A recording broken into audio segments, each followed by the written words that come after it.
Olá, eu me chamo Victor Rocha Costa, sou estudante do curso de Direito da Universidade Federal da Paraíba e vou apresentar trabalho vinculado ao projeto O Papel dos Órgãos de Jurisdição Eleitoral na América Latina em Perspectiva Comparada e a Judicialização do Processo Político. O plano de trabalho trata sobre o problema da vinculação ideológico-partidária nas relações entre partidos políticos e organizações suprapartidárias. A orientação do trabalho é do professor Dr. Marcelo Vaik Pugliese. O trabalho conta com a presença de um dos Objetivos de Desenvolvimento Sustentável fixado pela ONU, o de número 16, que fala sobre paz, justiça e instituições eficazes. Um dos primeiros pontos que a gente precisa entender, antes de entrar propriamente na problemática, é o processo de descrédito que os partidos políticos vêm passando, se submetendo junto à sociedade, desde a sua formação e, sobretudo, desde as manifestações políticas de 2013. Muito se questiona sobre a capacidade dessas instituições em representar de forma efetiva as mais diversas formas de pensamento presentes na sociedade. Desse problema surgem os movimentos suprapartidários, que são organizações constituídas mediante associações civis e que têm como principal bandeira a renovação da política. Essas organizações, elas logo almejaram o pleito eleitoral com a candidatura para cargos políticos eletivos, só que esbarraram na legislação vigente, que falava que para que alguém seja candidato a um cargo político, antes disso precisa ser filiado a um partido. Daí o seguinte questionamento: essas pessoas advindas dos movimentos, ao se filiarem aos partidos políticos, do ponto de vista ideológico, estariam vinculados aos partidos ou a esses movimentos dos quais elas são originárias? Daí os principais objetivos desse trabalho foram fixados a partir de questionamentos. Os movimentos suprapartidários ocupam os espaços de representatividade originalmente preenchidos pelos partidos políticos? É possível falar em substituição de um por outro? Depois, como se relacionam os movimentos suprapartidários e os partidos políticos na dinâmica institucional brasileira? Quais instrumentos eles utilizam? Também, como a legislação eleitoral brasileira recebe esses novos paradigmas de representatividade? Já havia dispositivos de lei que contemplavam a previsão desse tipo de organização, ou ao menos jurisdição nesse sentido? E, por fim, quais os objetivos da disseminação desses movimentos para a democracia brasileira? Quais os efeitos da disseminação desses movimentos?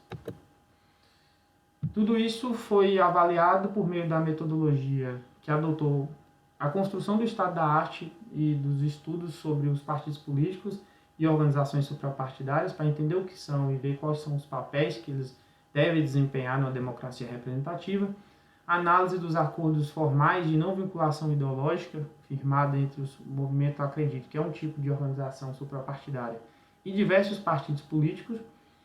Também, e aí especificando ainda mais, dando recorte, análise do aspecto jurídicos envolto ao caso Tabata Amaral, que é uma deputada, e o movimento Acredito em face ao Partido Democrático Trabalhista, e a avaliação dos dispositivos da PLP 112 de 2021, que é o novo Código de Direito Eleitoral, e que tratam sobre a problemática, que inclusive tivemos ao longo da pesquisa o privilégio de eu e os meus colegas de pesquisa participar desse projeto de lei que prevê, entre outras coisas, a regulamentação desse tipo de situação.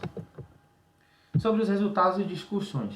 O primeiro ponto que a gente tem que entender é que os partidos políticos exercem funções diferentes dos movimentos suprapartidários e, embora ambos tenham a missão de defender valores, os partidos políticos eles possuem também a missão de serem verdadeiros operadores do sistema eleitoral e político como um todo, seja mediante a construção de legendas, a destinação de emendas, o próprio financiamento das candidaturas, e tudo isso levam à viabilização do pleito. Não há nenhum problema disso, é também uma das missões dos partidos políticos. Para Michel Moalen, o processo de descrédito que a gente mencionava agora há pouco está muito interligado à diminuição da capacidade dos partidos de se mostrarem atrativos não só para quem vota, mas para quem quer ser votado. Esses partidos dotados de notas oligárquicas e que muitas vezes possuem caciques que monopolizam o processo decisório, acaba sendo menos atrativos para quem quer iniciar agora na política em função dessa falta de democracia intrapartidária. E aí essas pessoas acabam indo para as organizações suprapartidárias, que, no entanto, se esbarram nas exigências da legislação eleitoral. Porque eu já havia antecipado, o artigo 14, lá no parágrafo 3º, inciso 5, coloca como uma das condições para elegibilidade a filiação partidária. Então, embora membro de uma organização, precisa ser também filiado a um partido para poder participar do pleito eleitoral.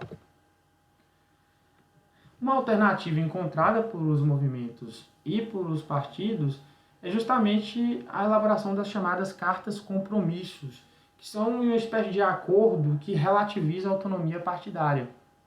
Nestes acordos, tanto os partidos quanto os movimentos e os próprios membros, né, que depois vêm a ser deputados, acordam da possibilidade de que estes membros possam exercer suas manifestações ideológicas e os valores sem necessariamente vincular-se à orientação do partido político.